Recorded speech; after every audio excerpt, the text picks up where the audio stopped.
नमस्कार, मी पंजाब डक. राज्यामध्ये जवळपास 4 ऑगस्ट पर्यंत राज्यात दररोज विखुरलेल्या स्वरूपाचा पाऊस पडणार आहे. पण तो पाऊस आता रिमझिम स्वरूपाचा नसणार आहे. आता काय होणार आहे, दुपारनंतर ऊन पडणार आहे, दुपारी 2-3च्या नंतर काळोकुट्ट आभाळ येणार आहे, अर्ध्या घंटाचा 1 तासाचा जोराचा पाऊस पडणार आहे. म्हणून हा अंदाज सर्व शेतकऱ्यांनी लक्षात घ्यायचा. तर राज्यात जिल्ह्यावाईज सांगायचं झालं तर सुरुवातीला आपण इकडं जे वंचित जिल्हे आहेत त्यांच्यासाठी सांगतो. एक म्हणजे सोलापूर जिल्ह्यासाठी आनंदाची बातमी. हे यात्रा परतल्याच्या नंतर म्हणजे आजपासूनच माझी यात्रा निघाली की लगेच राज्यामध्ये सोलापूर जिल्ह्याला देखील चांगला पाऊस पडणार आहे, म्हणून आनंदाची बातमी. धाराशिव जिल्ह्यात देखील पाऊस पडणार आहे, लातूर जिल्ह्यात देखील पडणार आहे, ह्या 5-6 दिवसामध्ये पडणार आहे. त्याच्यानंतर बीड जिल्ह्यात देखील पडणार आहे, अहिल्यानगरकडे देखील पडणार आहे, पुणे इंदापूर त्या भागात देखील असणार आहे, इकडे नांदेडकडे देखील असणार आहे, यवतमाळकडे देखील पडणार आहे, हिंगोलीकडे असणार आहे, वाशिमकडे देखील पडणार आहे, जालना जिल्हा, संभाजीनगर जिल्हा, त्याच्यानंतर जळगाव जिल्हा, बुलढाणा जिल्हा, अकोला जिल्हा, अमरावती जिल्हा, वाशिम जिल्हा, ह्या जिल्ह्यात देखील आता म्हणजे ह्या जवळपास 4 ऑगस्ट पर्यंत चांगला पाऊस पडणार आहे. म्हणून हा अंदाज लक्षात यायचा. अर्ध्या घंट्याचा पडणार पण जोराचा पाऊस पडणार आहे, म्हणून हा अंदाज लक्षात यायचा. सांगली जिल्ह्यात देखील चांगल्या सरी येणार आहे, म्हणून हा अंदाज लक्षात यायचा. त्याच्यानंतर सगळ्यात महत्वाचं सांगायचं झालं तर पुन्हा एक बंगालच्या खाडीमध्ये एक चक्रीवादळ तयार होत आहे आणि त्याचं रूपांतर होत असल्यामुळे ते काय होणार आहे, परत ते महाराष्ट्राच्या दिशेकडे येणार. मग ते पाऊस काय होणार आहे, अति मुसळधार पाऊस पडणार आहे. चंद्रपूर, नागपूर, वर्धा, भंडारा, यवतमाळ, अमरावती, त्याच्यानंतर नागपूर इकडं, त्याच्यानंतर इकडं जळगावकडे जाईन, पुन्हा इंदोर, भुवनेश्वर, इंदोरकडे जाणार आहे, बुरामपूर तसं जात पुन्हा इकडे नाशिककडे जाणार आहे, पुन्हा नंदुरबारला मुसळधार पाऊस पडणार आहे. असं करत करत ते पाऊस पुन्हा नाशिक एरियाकडे वळणार आहे, सुरतकडे जाणार आहे, गुजरातकडे पडणार आहे. त्याच्यामुळे काय होणार आहे, परत नाशिककडे पाऊस पडणार आहे. त्याच्यामुळे परत पुन्हा एकदा नद्याला पाणी वाढणार आहे. जे धरण क्षेत्राचा कॅचमेंट एरिया त्यामध्ये पाऊस येणार आहे, म्हणून त्यासाठी आनंदाची बातमी. म्हणजे सांगायचं झालं तर आणखीन जवळपास 4 ऑगस्ट पर्यंत राज्यात बऱ्याच भागामध्ये पाऊस पडणार आहे, म्हणून हे अंदाज सर्व शेतकऱ्यांना लक्षात घ्यायचा. अर्ध्या तासाचा पडणार आहे पण जोरदार पडणार आहे, म्हणून हे अंदाज सविस्तर लक्षात घ्यायचा. तर माझा परभणी जिल्हा म्हणून परभणी जिल्ह्यात देखील आज दुपारनंतर, आज 25 तारखेला देखील दुपारनंतर चांगला वेगवेगळ्या भागात जोराचा पाऊस पडणार आहे, म्हणून परभणीकरांसाठी आनंदाची बातमी. त्याच्यानंतर इकडं नाशिक जिल्ह्यामध्ये त्र्यंबकेश्वर, नंदुरबार जिल्हा, धुळे जिल्हा त्या पट्ट्यामध्ये देखील आता जवळपास 4 ऑगस्ट पर्यंत पावसाचा दौर असणार आहे, म्हणून अंदाज लक्षात यायचा. मुंबईकडे चालूच राहणार आहे, त्याच्यानंतर इकडे इगतपुरीकडे चालू राहणार आहे, इकडे पुणे, कोपरगाव, शिर्डी ह्या परिसरात देखील पाऊस असणार आहे. त्याच्यानंतर उजर, अकोले, संगमनेर तिकडे पाऊस पडणार आहे, पुण्याकडे पडणार आहे, म्हणून. आणि त्याच्यानंतर घाटमाथा, कोकणपट्टी हे देखील पाऊस पडणार आहे, म्हणून हा अंदाज सर्व शेतकऱ्यांनी लक्ष घ्यायचा. तेलंगणात आणि कर्नाटक तिकडल्या भागात देखील त्या राज्यात देखील पाऊस पडणार आहे, पण त्याच्यात सगळ्यात जास्त पाऊस इकडे आपल्या महाराष्ट्राच्या पलीकडे गुजरात आहे. गुजरातमध्ये सुरत, अहमदाबाद, बडोदा त्या तिकडं मात्र अतिवृष्टी होणार आहे, म्हणून त्यांनी अंदाज लक्षायचा. मध्य प्रदेशकडे अतिवृष्टी होणार आहे, म्हणून त्याच्यामुळं महाराष्ट्रात पाऊस पडणार आहे, म्हणून हा अंदाज शेतकऱ्यांनी लक्षात घ्यायचा. सगळ्यात महत्वाचं म्हणजे जायकवाडी धरण, नाथसागर म्हणजे 5-6 जिल्ह्याचं ताण भागवणारं धरण भरणार आहे की नाही याचा सविस्तर खुलासा सांगणार आहे.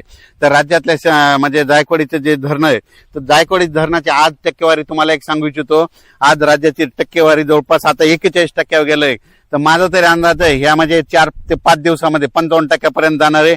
कसं जाणार आहे आणि शेतकऱ्यासाठी पुन्हा भरणार आहे, आणि हे धरण जायकवाडी धरण यावर्षी भरणार आहे, त्याचं कारण सांगतो, सविस्तर खुलासा करतो. तर तुम्हाला एक सांगू इच्छितो, जायकवाडी जे धरण आहे, जायकवाडी धरणाचे म्हणजे पाणी कुठून येतंय, एक हरिश्चंद्रगड आहे आणि एक रतनगड आहे बघा. तर तुम्हाला सांगतो, हरिश्चंद्र गडामधून आंबित धरण आहे ते भरलेलं आहे, त्या मुळा नदीवरचे धरण आहे. त्याच्यानंतर निळवंडे धरण आहे ते जवळपास भरत आले. त्याच्या खाली मुळा धरण आहे आणि त्याचं पाणी काय होतं, राहुरीला येतं, राहुरून नेवाशाकडे येतं आणि ते गोदावरी नदीला लागत.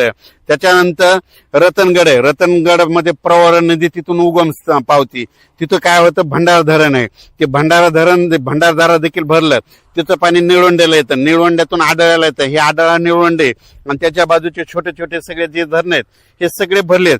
आणि त्याचं काय होतं, त्याचं पाणी लगेच गोदावरीकडे येतं. त्याच्यामुळे जायकवाडी धरणासाठी पाणी येण्यासाठी खूप चांगलं आहे. त्याच्यानंतर तुम्हाला एक सांगू इच्छितो, इगतपुरी आणि घोटी. इगतपुरी आणि घोटीमध्ये त्याच्या बाजूला कोणतं धरण आहे? एक दारणा धरण आहे, भाम धरण आहे, कडवा धरण आहे, भावली धरण आहे. हे असे त्याच्या पुन्हा छोटे छोटे 1-1, 2-2 टीएमसीचे धरण आहेत, ते जवळपास सगळे भरले.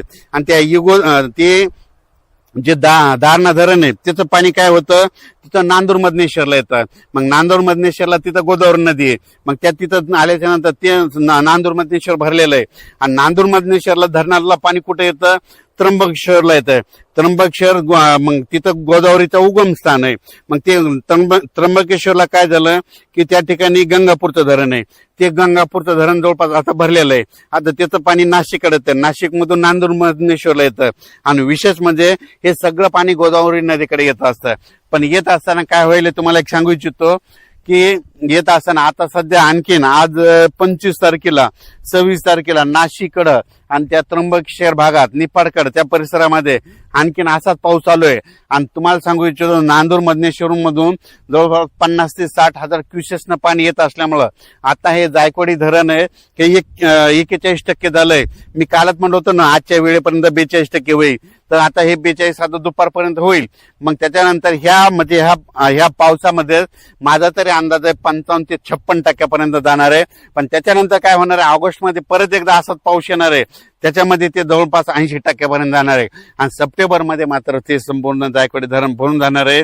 म्हणून नांदेड जिल्ह्यासाठी आनंदाची बातमी, हिंगोली जिल्ह्यासाठी आनंदाची बातमी, परभणी जिल्ह्यासाठी आनंदाची बातमी, जालना जिल्ह्यासाठी आनंदाची बातमी, गेवराई तालुका, त्याच्यानंतर त्या कॅचमेंट एरियासाठी आनंदाची बातमी, संभाजीनगर जिल्ह्यासाठी आनंदाची बातमी. कारण की संभाजीनगरला सगळं पिण्यासाठी पाण्याचं तेच आहे. म्हणजे ह्या 5-6 मराठवाड्याची तहान भागवणारं धरण ते भरणार आहे. म्हणून शेतकऱ्यांसाठी सर्वप्रथम ही आनंदाची बातमी.